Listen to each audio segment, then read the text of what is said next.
Next up, now we know Tony listens to the show. It's like, once again, the Steve Allen line. Did they get your program? Well, they listen to it. I'm not sure they get it. But maybe maybe it's not that Tony's learning. Maybe it's just that the wrestlers he's bringing in they have a little bit of higher standard of how they're used now. Because Samoa Joe's debut, after it was revealed that he was signed by Ring of Honor or by AEW, by Tony Khan at the Ring of Honor event, he gets his first match on television, and son of a gun, wouldn't you know who won the pony? A new star signs, they bring him in, they give him a competent but not top-level opponent, and he gets a good dominant win.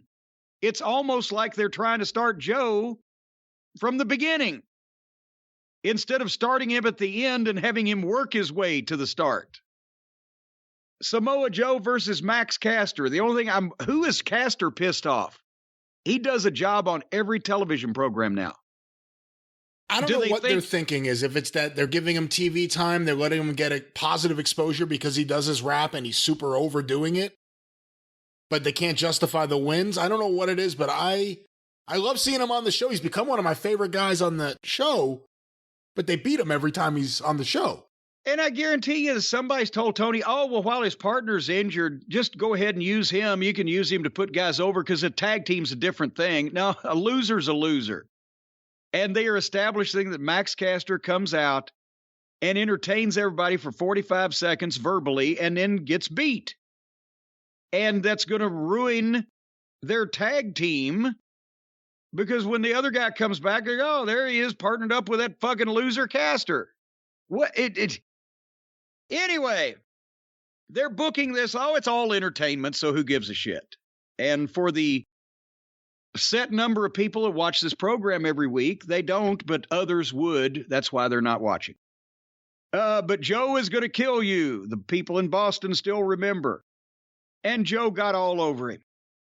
And he's so good at projecting his badassery and the facial expressions and the little snorts and and I'm not going to fucking put up with that shit kind of face. And so Joe did a dive, but he did the flying bus. Looked like a greyhound going through the ropes. And there's a distraction by Bowens, the partner. Caster gets just a smidge, just a soupçon of heat. And then Joe says, fuck it. Boom, comes out. Muscle buster, 1, 2, 3. Dominant win, exactly what it should have been. And now we know, at least thankfully, maybe it was their suggestion, Jay Lethal's going to have something to do because Lethal and Sanjay Dutt show up on the screen. They're pure heels. Lethal has changed his outlook on life, and he's pissed at Samoa Joe, his mentor, for not picking up the phone and giving him advice when he made the transition from Ring of Honor and all that shit happen. So there's some type of personal animosity between these guys, and next week they're going to have a present for Samoa Joe. I hope it's in a box wrapped up and Joe opens it and it's a plastic bag, and then here come the heels and put it over his head and try to suffocate him, just like Angelo Poffo. But it probably won't be. But they're going to have a present for him next week, so at least we're going to see Jay Lethal and Samoa Joe, and that can't fail on any stage. What'd you think? I like seeing Samoa Joe. I like the way he was used. I hate that it was Max Caster. Once again, and we didn't even mention Bowens, but they come out there, they get the crowd going. You have to listen to hear what he's going to say. It's always going to make you jump back. Like, ooh, it always does. He has good size, and he gets beat every week. Other than that, happy to see Joe featured this way.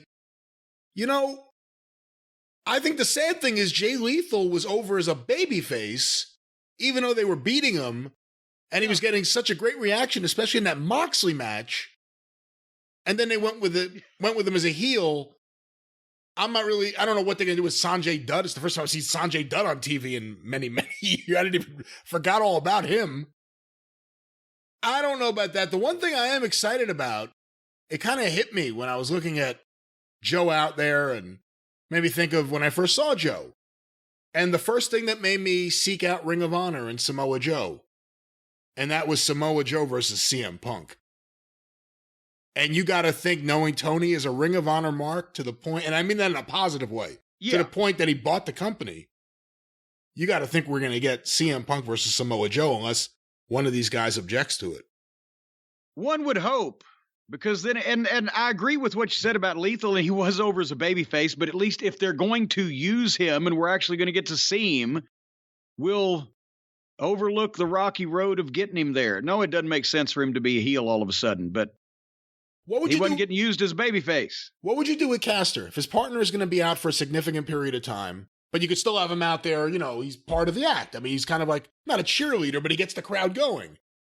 What do you do with Caster if you have him for 2 months and you want to feature him, but the tag team's out the window? Well, they have wrestlers under contract that we never see on television, and in some cases we'd like to. In other cases, we're happy with the arrangement. But they do YouTube, dark, elevation, whatever the fuck. Put Caster out there, let him rap, and let him have a 5-minute match with somebody that he beats. No, I don't care what their name is, and it's not on television. Just experience and keep him in motion. And then when the fucking partner's ready, bring the team back on television and give them a win or two so people remember there's somebody we're supposed to give a shit about. Just because if this was a territory with 14 guys in it and all hands needed to be on deck, yeah, figure out a single thing for the guy. Well, his partner's hurt for 2 months or whatever. But since they have countless wrestlers that they pay and we never see, invest some of that money in protecting one of the guys that you want to do something with instead of just, oh, well, we'll just beat him in singles, and that way people will remember he's here. He doesn't have to be on television. It's the Hippocratic Oath of wrestling. First, do no harm.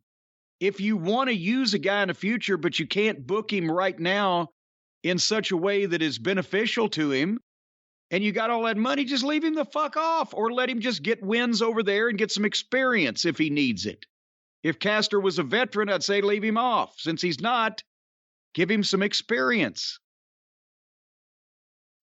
It ain't that hard. Nobody's holding a gun to him. You got to put Caster on TV. Oh, what will I do? I guess I'll have to beat him. I'm forced. I have no other choice. Next, Tony Schiavone with William Regal, Bryan Danielson, and Jon Moxley plugging Friday's television. Moxley is talking about bones cracking and raining blood. I laughed pretty hard at the end. I always thought he was doing it for us.